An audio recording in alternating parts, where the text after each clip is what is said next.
So it's almost been a month since Resident Evil Village has launched, and it seems to have been a successful game, with many people enjoying the blend of RE7's more horror elements with Resident Evil 4's more action-focused gameplay.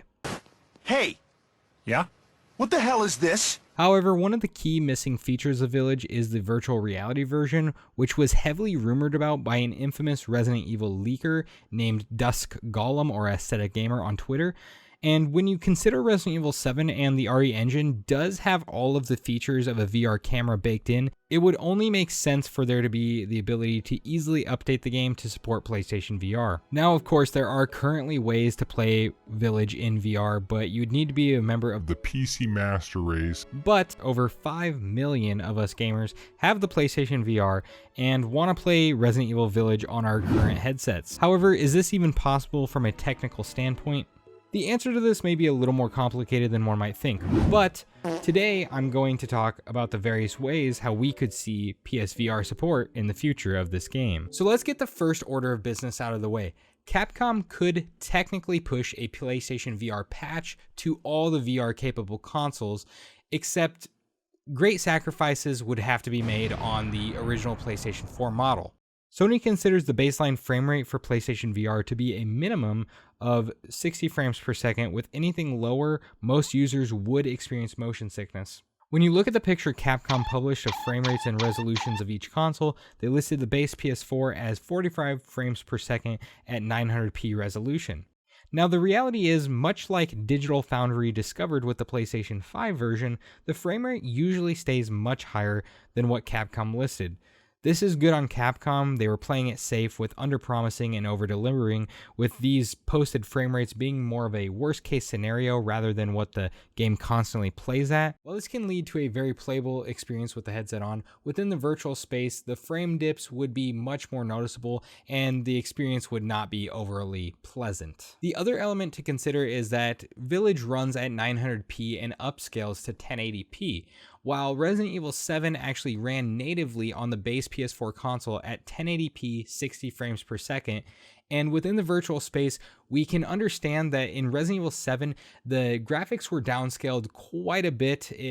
There was a lot of sacrifices made there, so I can only imagine what it would actually end up looking like if, a 900p game was ported into the virtual space and trying to run at 60 frames per second. That'd be, pretty harsh on the eyeballs. I don't personally say that this is impossible for Capcom to do, because they could go full low-spec gamer, gimp the rendering resolution, lower the amount of enemies on screen at any given point, probably make it into segmented loaded sections instead of one, seamless, transitionless world.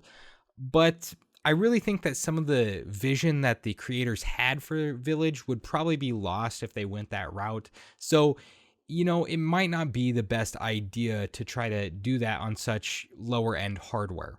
But this leads me to my second idea on how Resident Evil Village could get a PlayStation VR mode, and that is downloadable content.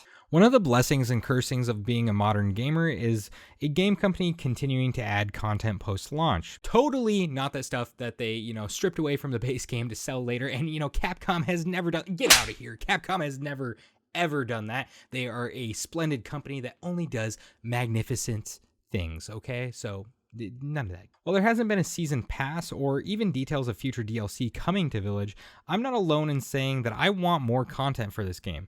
My thought is this: similar to the found footage DLCs of Resident Evil 7, perhaps we could travel back to before Ethan and his family made it to the Village and experience some VR content through the eyes of someone else entirely.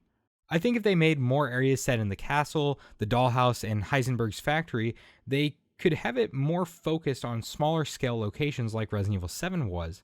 This would make it more feasible to work in PlayStation VR, being smaller in scope and condense areas that are less taxing on the hardware. It would definitely help Capcom capitalize more on the game, and, it could satiate us VR fanatics. So my last idea on how they could feasibly get Resident Evil Village playing on PlayStation VR is considerably less exciting than, any kind of new content or anything.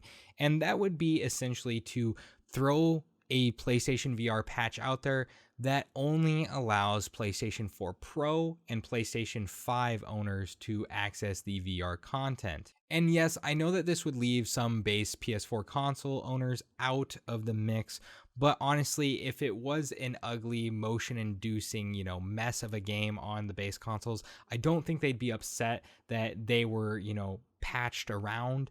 And also, it would give them something to look forward to when they do eventually have access to buying a PlayStation 5. Hopefully that does happen soon, and we actually, within the next year, we will get more consoles on store shelves. But I do think this would be a good option because I believe the PlayStation 5 version could probably have some kind of 4K super sampling, and even though the, resolution of the PSVR headset is not the greatest, games like Hitman 3 look fantastic on the headset. The good thing about this idea is since it would be a free patch post-launch, you wouldn't have to change any of the branding on the box. I would not put, VR compatible or anything like that, like how Resident Evil 7 did. Just have it be a free patch, have it shoot up with a note that, says, patch notes.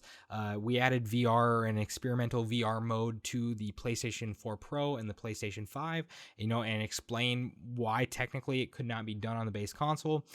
And I think that would be enough to satisfy people until a proper PlayStation VR 2 and PlayStation VR port come out, which leads me to my very, very last way that we could end up seeing a port of Resident Evil Village to VR, and that is for PSVR 2 to exclusively house this game, and I would love to see that too. And while I certainly do hope that Resident Evil Village does have a PlayStation VR 2 port, I think it will be a little too late by the time that the PlayStation VR 2 actually launches. PlayStation VR 2 has had some specs leaked, about a month ago now, but the reality is that we have no official confirmation of specs. We have no announcement from Sony, and the PlayStation VR 1 was, I'm pretty sure, announced roughly 2 years before the actual launch of the PlayStation VR. So it does concern me that even if we have an actual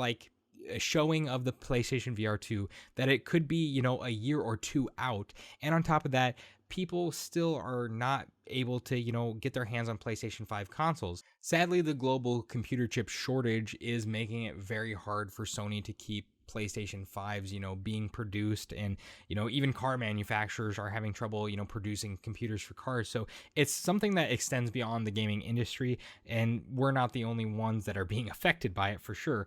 But the reality is that most likely this is going to be continuing on into 2022, and it has really little to do with the coronavirus at this point in time. It has a lot more to do with the chip shortage. I do have a gleeful outlook for Sony's next headset, but I already own a PlayStation 4 Pro. Many of you own a PlayStation 4 regular or Pro and a VR headset. So it just kind of makes sense that if Capcom, instead of waiting and making Village be kind of, old news, if they would just push out some sort of a patch. I know quite a number of VR YouTubers that would be jumping on that and promoting that. So, I think that it should happen. And, if we could get Village for PlayStation VR 1 as a patch, and then by the time PSVR 2 comes out and hopefully PS5 stock has been handled and, everyone who wants one can get one, maybe at that point, the Resident Evil 4 remake will be about ready to launch on PlayStation 5. And, since the Quest Resident Evil 4 VR has already, or Resident Evil 4 for VR on Quest is already a thing, maybe we could get a PSVR 2 launch of Resident Evil 4 remake with a VR mode included. Wouldn't that be something spectacular? Like an actual revisioning of the Resident Evil 4 campaign, and it has a VR mode in RE Engine. Man, that would be so amazing. I would love to play that. And you know what, Capcom, I'm going to hold you to that. I really want a VR mode in Resident Evil 4 remake. And, to launch that with PlayStation VR 2, bundle pack it. How Sony should sign a deal with you to do that. So anyways, that's really all I got for today's video. I know I got a little ranty there, but I did enjoy making this video. And if you agree with any of these, please let me know in the comments down below what you think Capcom could do to, put Resident Evil Village on VR in this current generation? And, or would you rather just wait for, the awesome orb shock controllers and all the haptic feedback in the helmet and all that kind of stuff? Do you want to wait for that? Or would you be willing to just play it now on the stock standard PlayStation VR that we all know and love? Let me know in the comments section down below. If you're new here, consider subscribing. I want to make more content just like this and live stream, VR gameplay, because I think that'd be a lot of fun. So I would love to have you join the family and, help me get better at this YouTube thing. So thank you so much for watching. I will see you in the next video.